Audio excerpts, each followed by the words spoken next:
The British Parliament has raised concerns over the detention of Zimbabwean journalist Blessed Mhlanga, who was jailed for interviewing war veteran Blessed Geza.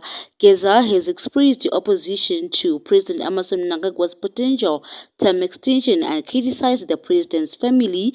Johnny Oates brought Mhlanga'S case to the attention of parliamentarians, urging them to pressure the British government to take a firm stance against Mnangagwa's regime.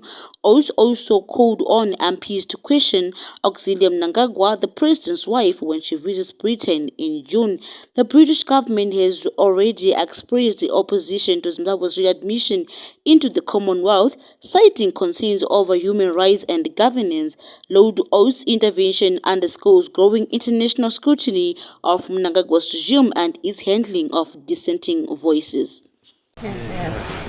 My Lords, in my teenage years I grew up literally on Fleet Street, where my father was the rector of the journalist church St Bride's, in the days when the newspapers still clustered around the street.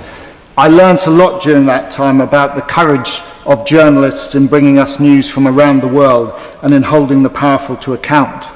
At the journalist's altar in St Bride's, those who have given their lives reporting the news continue to be remembered every day. Today, journalists are under greater threat around the world than ever. In Sudan, at least 7 have been killed since the war broke out, and many have been detained. In Gaza, as Baroness Mubarak and others told us, over 176 journalists and media workers have been killed. In Zimbabwe, a country close to my heart, media freedom has been under siege for decades now. Journalists are regularly intimidated, detained, and on occasion murdered. Printing presses have been blown up and public dissent is silenced.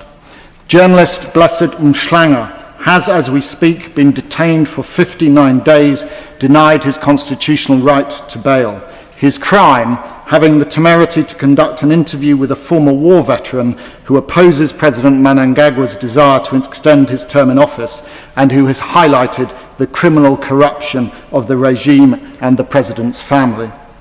I note that the President's wife is due to speak at a summit in London in June, and I hope that members of our Parliament who are choosing to take part will challenge Zimbabwe's First Lady on the continued detention of Blessed Mhlanga and the overall brutality of the regime that she represents.